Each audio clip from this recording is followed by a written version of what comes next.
दोस्तों नमस्कार, स्वागत है आपका यूट्यूब चैनल एबी टेक में। आज है 4 सितंबर 2024 और जान लेते हैं आज की महत्वपूर्ण खबरें जो आज के प्रमुख समाचार पत्रों पर छाई हुई हैं और आप लोगों के लिए बहुत ही इम्पोर्टेंट हैं। सबसे पहले यहाँ पर देखिए अपडेट है यूपी SSC को लेकर के। लिखा है कि अध्यक्ष पद के लिए फिर जारी होगा विज्ञापन। पिछली बार आए थे 50 आवेदन। उत्तर प्रदेश अधीनस्थ सेवा चयन आयोग के अध्यक्ष पद के लिए दोबारा से विज्ञापन जारी होगा। जुलाई में जारी हुए विज्ञापन के आधार पर 50 लोगों ने आवेदन किया था, लेकिन इनमें से किसी भी एक नाम को फाइनल नहीं किया जा सका। प्रदेश सरकार ने नए सिरे से विज्ञापन जारी करने के निर्देश दे दिए हैं। कुछ समय पहले यूपी SSC के अध्यक्ष प्रवीर कुमार ने इस्तीफा दे दिया था। अभी उनका कार्यकाल दिसंबर 2024 तक था, इसलिए सरकार ने जुलाई में इस पद पर चयन के लिए विज्ञापन निकाला था, लेकिन किसी का भी यहाँ पर चयन नहीं हो पाया। मन मुताबिक जो आवेदन है वो नहीं मिल पाए, इसलिए सरकार ने डिसीजन लिया है कि दोबारा से विज्ञापन जारी होगा और नए सिरे से आवेदन लिए जाएंगे। अगली देखो अपडेट है कि सिपाही भर्ती को जल्द पूरा कराने की कसरत शुरू। आरक्षी नागरिक पुलिस के 60,244 पदों पर लिखित परीक्षा सकुशल संपन्न कराने के बाद आगे की तैयारियां शुरू हो गई हैं। पुलिस भर्ती प्रोन्नति बोर्ड के अधिकारियों ने बैठक कर भर्ती प्रक्रिया से जुड़े विभिन्न पहलुओं पर विमर्श किया। एक सप्ताह में अभ्यर्थियों से आपत्तियां आमंत्रित किए जाने की तैयारी है। भर्ती बोर्ड अभ्यर्थियों की दौड़ 4 महीने के अंदर कराने का लक्ष्य लेकर के आगे बढ़ रहा है। सर्दी के मौसम में विभिन्न जिलों में दौड़ कराए जाने पर विचार चल रहा है। भर्ती बोर्ड जल्द कट ऑफ मेरिट को लेकर के निर्णय करेगा। इससे पूर्व लिखित परीक्षा में शामिल कराए गए संदिग्ध अभ्यर्थियों के दस्तावेजों की पड़ताल होगी। लिखित परीक्षा में कुल 466 संदिग्ध अभ्यर्थी पकड़े गए हैं, जिनके फिंगरप्रिंट व आवेदन पत्र में भरा जाएगा पूरा ब्यौरा। और मतलब जो फिंगरप्रिंट है आवेदन पत्र में भरा गया ब्यौरा उनके आधार कार्ड से पूरी तरह मेल नहीं खा रहा था। ऐसे सभी अभ्यर्थियों से पहचान पत्र व प्रमाणित पत्र लेकर के उन्हें परीक्षा में शामिल कराया गया है। तो अब यहाँ पर जो भी संदिग्ध हैं उनकी कायदे से जाँच होगी। उनके सभी फिजिकल जो डॉक्यूमेंट्स हैं उनकी जांच होगी। इसके बाद ही सफल मतलब शारीरिक मापदंड के लिए बुलाया जाएगा। शारीरिक मापदंड परीक्षा होनी है, दौड़ होना है, इसके बाद यहाँ पर मेडिकल वगैरह होना है। तो कई सारी चीज़ें हैं। कुल मिलाकर के ठंडियों के मौसम में यानी कि सितंबर चल रहा है, अक्टूबर नवंबर दिसंबर तक ये आपकी दौड़ करवाई जाएगी। आपको बता दें कि यहाँ पर पुरुष अभ्यर्थियों के लिए 4.8 किलोमीटर की दौड़ है और महिला अभ्यर्थियों के लिए 2.4 किलोमीटर की दौड़ होनी है। मिशन रोजगार के तहत उत्तर प्रदेश सरकार आज कई सारे छात्रों को नियुक्ति पत्र बांटेगी। इसी कड़ी में देखिए लिखा है कि 1334 अवर अभियंता, संगणक एवं फोरमैन को नियुक्ति पत्र वितरण। आज ये नियुक्ति पत्र वितरण होना, जिसके लिए पोस्टर जारी किया गया 4 सितंबर प्रातः 10 बजे लोक भवन सभागार। इसके साथ ही एक पोस्टर और जारी किया गया। यहाँ पर ये देखिए कि कितने नियुक्ति पत्र क्या है उसके बारे में जानकारी दी गई है कि 6.5 लाख सरकारी नौकरी, 4.25 लाख संविदा पर नौकरी और 2 करोड़ लोगों को निजी क्षेत्र और MSME में नौकरी। यहाँ पर देखिए लिखा है कि 5,000 युवाओं को नियुक्ति पत्र वितरण, 15,448 युवाओं को स्मार्टफोन टैबलेट वितरण और आगे कई सारी चीज़ें ये दी गई हैं। तो ये जी चीज़ें हैं ये 4 सितंबर 12 बजे केंद्रीय विद्यालय इफको परिसर फूलपुर प्रयागराज में डिस्ट्रीब्यूट की जाएंगी। 69,000 शिक्षक भर्ती से जुड़ी हुई अपडेट है कि अभ्यर्थियों ने घेरा आशीष पटेल का आवास, यानी घेरा मंत्री जो आशीष पटेल है उनका आवास घेरा। अभ्यर्थियों ने कहा जल्द नियुक्ति दी जाए, दागी अधिकारी हटाए जाएं। 69,000 शिक्षक भर्ती में शामिल आरक्षित वर्ग के अभ्यर्थियों ने मंगलवार को अपना दल यस पार्टी कार्यालय व मंत्री आशीष पटेल के आवास का घेराव किया।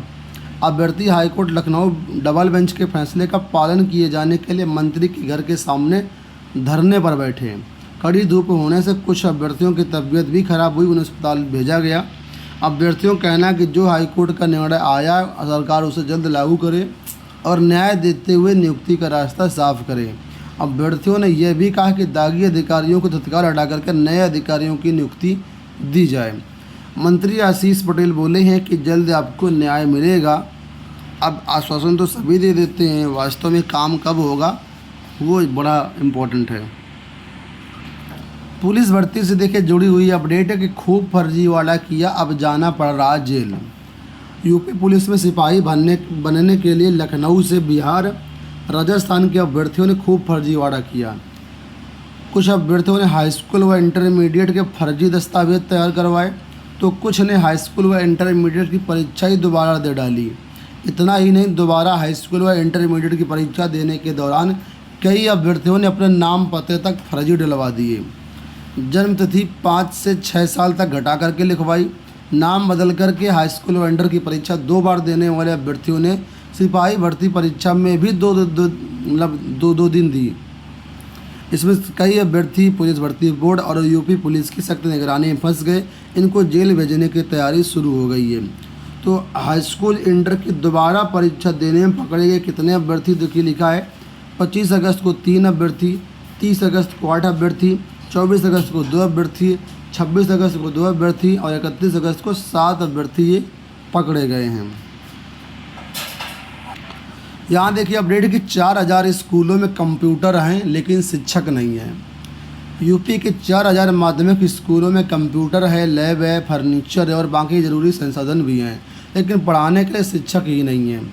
ये स्थिति प्रदेश के उन 4000 राजकीय एवं सहायता प्राप्त माध्यमिक विद्यालयों की है जहां कंप्यूटर शिक्षा देने के लिए उसके शिक्षक ही नहीं हैं। ये स्थिति 1-2 सालों से नहीं बल्कि 2015 से लगातार चली आ रही है। नतीजा, मान्यता और संसाधनों के बावजूद इन स्कूलों में कंप्यूटर की पढ़ाई पूरी तरीके से ठप है।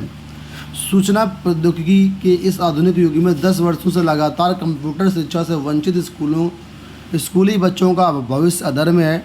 इन स्कूलों में कंप्यूटर की नियमित पढ़ाई हो, इसके लिए विभाग व स्कूलों प्रबंधनों ने, शिक्षक संगठनों ने इस दौरान खूब पसीना बहाया, पर नतीजा सू नहीं रहा। LT गेट की भर्तियाँ आप लोग जानते हैं आई थी 2018 में। कंप्यूटर शिक्षक के रूप में मात्र 36 शिक्षक ही मिल पाए थे, जबकि 1600 से ज़्यादा पद थे यहाँ पर। तो कंप्यूटर शिक्षक नहीं मिल पाए थे। अब नए सिरे से भर्तियाँ आएंगी LT गेट की, तो यहाँ पर कंप्यूटर शिक्षक मिलेंगे। वहीं पर एडेड माध्यमिक विद्यालयों में कंप्यूटर शिक्षक की भर्ती ही नहीं होती। अभी तक यहाँ पर पद ही सृजित नहीं है। यही कारण है कि कंप्यूटर होने के बाद भी पढ़ाई 10 वर्षों से ठप है। यहाँ देखिए अपडेट है कि भर्ती परीक्षाओं से खत्म होगा निजी एजेंसियों का काम। राज्य सरकार भर्ती परीक्षाओं को फुल प्रूफ बनाने के निजी एजेंसियों की दखलंदाजी को खत्म करने जा रही है। संघ लोक सेवा आयोग की तर्ज पर उत्तर प्रदेश में भी भर्ती परीक्षाओं के लिए पेपर तैयार कराने से लेकर के छपाई का काम कराया जाएगा। लोक सेवा आयोग पहले चरण में से लागू किया जाएगा। इसे अन्य आयोगों और बोर्डों में लागू किया जाएगा। उच्च स्तर पर इसको लेकर के सहमति बन गई है और जल्द ही इसको लेकर के संशोधन संबंधी प्रस्ताव कैबिनेट से पास कराने की तैयारी है। अगर यहाँ पर सरकारी एजेंसियाँ काम में लाई जाएंगी तो जाहिर सी बात है नकल को काफ़ी कंट्रोल किया जा सकता है, क्योंकि ज़्यादातर मामलों में देखा जाता है कि नकल जो पेपर लीक होता है वो एजेंसी से ही लीक हो जाता है। तो अगर सरकारी एजेंसी रहेगी तो कोई भी वहाँ से पेपर लीक की संभावना ख़त्म हो जाएगी। यहाँ देखिए अपडेट है कि PPP मॉडल नहीं, सरकार स्वयं चलाएगी 71 नए महाविद्यालय। प्रदेश में निर्माणाधीन 71 राजकीय महाविद्यालयों को PPP मॉडल पर नहीं चलाया जाएगा बल्कि सरकार स्वयं चलाएगी।